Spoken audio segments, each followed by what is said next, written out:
Hi friends, welcome to தனாதமிழ். இன்றைக்கி நம்ம சேனலில் என்ன பார்க்க போகிறோம்னா நெய் சாதம் தான் செய்ய போகிறேன். வாங்க எப்படி செய்கிறது, என்ன செய்கிறது, எப்படி என்னென்ன ஜாமான் சேர்க்குறதுன்னு பார்த்துடலாம். நெய் சாதத்துக்கு தாளிச்சாவும் செய்ய போகிறேன். ஸோ வாங்க அதுவும் எப்படி செய்கிறது என்னென்னு பார்த்துடலாம். ரெண்டுக்கும் சூப்பராக இருக்கும். அந்த தாளிச்சாவுக்கு என்ன காய் வெட்டி வச்சுருக்கேன்னா, ஒரு 2 பீஸ் முருங்கைக்காய் போட்டிருக்கேன், கொஞ்சோண்டு வாழைக்காய் போட்டிருக்கேன், 2 உருளைக்கிழங்கு போட்டிருக்கேன், ஒட்டு மாங்காய் போட்டிருக்கேன், கத்திரிக்காய்.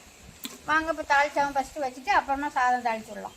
இப்போ தாளிச்சா வைக்கிறதுக்கு நான் ஒரு 2 ஸ்பூனுக்கிட்ட துவரம்பருப்பு, ஒரு 1.5 ஸ்பூனுக்கிட்ட கடலைப்பருப்பு எடுத்துருக்கேன். இதை நல்லா கழுவிட்டு இதில் நம்ம அரிஞ்சு வச்சுருக்க காயெல்லாம் சேர்த்து ஒரு விசில் விட்டு எடுத்துக்கலாம். காய் நல்லா வெந்துச்சு. இதுலேயே நான் காய் வேக வைக்கிறேன், கொஞ்சோண்டு மஞ்சள் தூளும் போட்டு வேக வச்சுட்டேன். இப்போ இதுக்கு சாமான்லாம் போட்டுடலாமா? இது ஃபஸ்ட்டு தேவையான உப்பை போட்டுடலாம். காரம்லாம் இதுக்கு நிறையா காரம் தேவையில்லை. நல்லா சின்ன ஸ்பூன் தான் 1 ஸ்பூன் மிளகாத்தூள், அதே ஸ்பூனோட 2 ஸ்பூனு மல்லித்தூள். மட்டன் குழம்புக்கெல்லாம் காரம் கம்மியாக மிளகாத்தூள் தேங்காய் நிறையா போடுவோமா, அந்த மாதிரி தான் மட்டன் குழம்பு மாதிரியே தான் வைக்கணும். ஆனால் இஞ்சி பூண்டு அந்த அளவுக்கு சேர்க்க வேண்டியது. இதுக்கு வந்து புளி கரைக்கணும் கொஞ்சமாக. ஒரு சின்ன நெல்லிக்காய் அளவுக்கு எடுத்து புளி ஊற வச்சுருக்கேன். கொதிக்கட்டு தேங்காய் அரைச்சிட்டு வந்துடலாம். ஒரு கைப்பிடி அளவுக்கு தேங்காய், ஒரு 1/2 ஸ்பூனுக்கிட்ட ஜீரகம், 1/2 ஸ்பூனுக்கிட்ட சோம்பு, இதை போட்டு அரைச்சி எடுத்துக்கலாம். இந்த அளவுக்கு புளி எடுத்து ஒரு சின்ன நெல்லிக்காய் அளவுக்கு புளி எடுத்து ஊற வச்சுருக்கேன். அதை கரைச்சி அதில் ஊற்றி சாம்பாருக்கெல்லாம் ஊற்றுவீங்கல்ல, அதோடையும் கம்மியாக ஊற்றிக்கிங்க. நீங்கள் எவ்வளவு சேர்க்க குருமா வைக்கிறீங்களோ அந்த மாதிரி சேர்த்துக்கணும். இப்போ புளியும் ஊற்றி ஒரு கொதி வச்சுட்டு தேங்காயும் சோம்பு ஜீரகம் அரைச்சி வச்சோமா அதை சேர்த்துடலாம். இந்த நேரத்தில் உப்பெல்லாம் பார்த்துக்கிட்டு உப்பு தண்ணியெல்லாம் கரெக்டாக இருக்கான்னு பார்த்துட்டு வேணா சேர்த்துக்கணும். அவ்வளோதான். இது ஒரு கொதி வரட்டும். இந்த நம்ம அடுப்பு பற்ற வச்சு வெங்காயம் தக்காளி பட்டை கிராம்பெலாம் போட்டு தாளித்து அதில் சேர்த்துடலாம். தேவையான எண்ணெயை சேர்த்துக்கலாம். சூடாகட்டும். அதுக்கு தாளிக்கிறதுக்கு ஒரு 3 கிராம்பு எடுத்து வச்சுருக்கேன், ஒரு சின்ன இலை, ஒரு சுட்டு பட்டை, 2 ஒரே ஸ்டார் எடுத்து வச்சுருக்கிறேன். இதை இப்போ பொரிய விட்டுருக்கேன். அது நல்லா பொரிஞ்சதுக்கு பிறகு கொஞ்சமாக வெங்காயம் சேர்த்துக்கலாம். வெங்காயம் வதங்கணுன்னா 2 பச்சை மிளகா, ஒரு 2 தக்காளி போட்டுருக்கேன். தக்காளியெல்லாம் ரொம்ப வதங்க வேண்டியது, நம்ம பிரியாணிக்கு வதக்கிற மாதிரி வதங்க வேண்டியதில்லை. ஒரு 1.5 ஸ்பூன்கிட்ட இஞ்சி பூண்டு பேஸ்ட் போட்டுக்கலாம். ஸ்பூனை பார்த்திங்கன்னா இதோட போடுறாங்க. இதை நல்லா பச்சை வாடை போடுற அளவுக்கு வதக்கி விட்டுக்கலாம். கொஞ்சோண்டு கருவேப்பிலை சேர்த்துக்கலாம். இப்போ நம்ம இந்த ரெடியாக இருக்க குழம்புக்கு இதில் சேர்த்துடலாம். அவ்வளோதான். இந்த குருமா சூப்பராக எப்படி ரெடி ஆகிருக்கு பாருங்க. பார்க்கையிலே அப்படி மட்டன் குருமா மாதிரியே தான் இருக்குது. அவ்வளோதான். லாஸ்ட்டில் கொஞ்சமாக கொத்தமல்லி தழையை தூவிட்டு இறக்கிட வேண்டியதுதான். இப்போ வாங்க விதை தாளிச்சிடலாம்.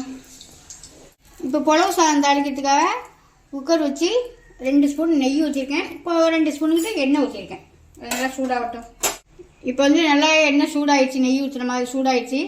ஒரு 2 இலை போட்டுக்கிறேன், கொஞ்சோண்டு பட்டை போட்டுக்கிறேன், 2 கிராம்பு, 2 ஏலக்காய்.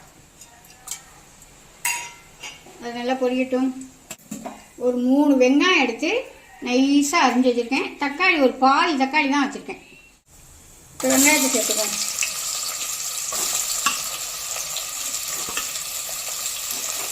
வெங்காயத்தை நல்லா வதக்கி விட்டுடலாம். இது அந்த மாதிரி தாங்க பிரியாணிக்கு வதக்குறது மாதிரிலாம் நல்லா சுருளாக வதக்க வேண்டியதில்லை. ஒரு சும்மா ஒரு லைட்டாக ஒரு கண்ணாடி பதம் வந்தால் போதும். இதுக்கு வந்து நம்ம வேறு எந்த மசாலா ஐட்டமும் போட போகிறது இல்லை. காரம் வந்து இது ஒன்றின் தான். அதனால் நான் ஒரு 4-5 பச்சை மிளகா போட்டுருக்கேன். இந்த தேங்காய் தான் எடுத்துருக்கேன், இந்த மூடி தான் எடுத்துருக்கேன், சின்ன மூடி தான். இதை எடுத்து திருவி பால் எடுத்து வச்சுருக்கேன். நம்ம வந்து பாஸ்மதி ரைஸ் தான் எடுத்துருக்கேன்.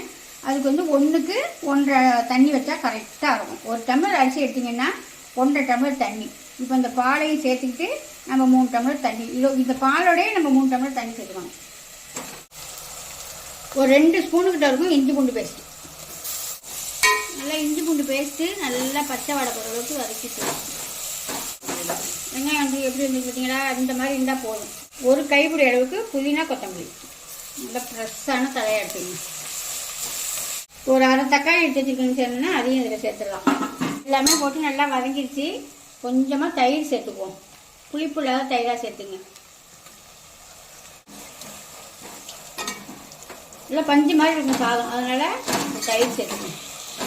இப்போ இந்த டம்ளரால் தான் நான் அரிசி எடுத்தேன். இதில் 2 டம்ளர் அரிசி எடுத்துருக்கேன், 3 டம்ளர் தண்ணி ஊற்றிக்கலாம்.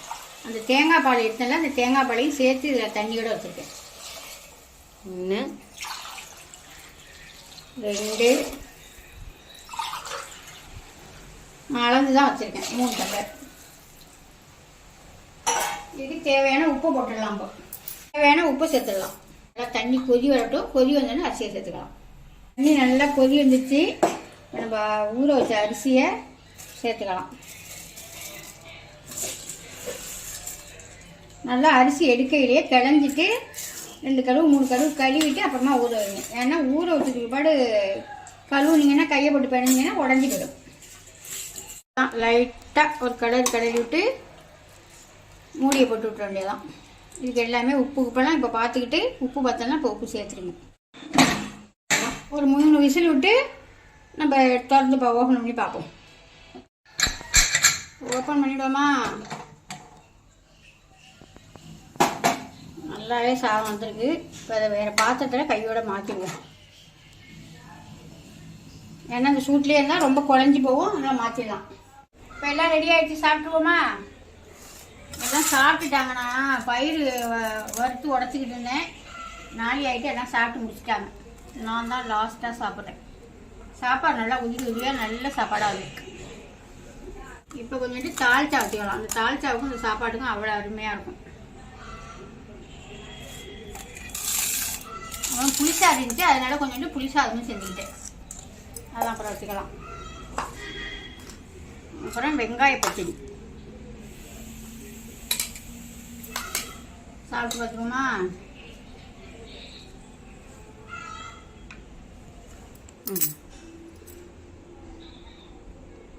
அருமையாக நெய் சாதம் ரொம்பவே சூப்பராக நல்லா உதிரியாக வந்துட்டு குக்கரில் தான் செஞ்சேன். அருமையாக இருக்குங்க. நான் செஞ்சது மாதிரியே பார்த்து நீங்களும் செஞ்சு பார்த்துட்டு எப்படி இருக்குன்னு கமெண்ட்டில் சொல்லுங்கள். அடுத்த வீடியோவில் பார்ப்போம். பாய்.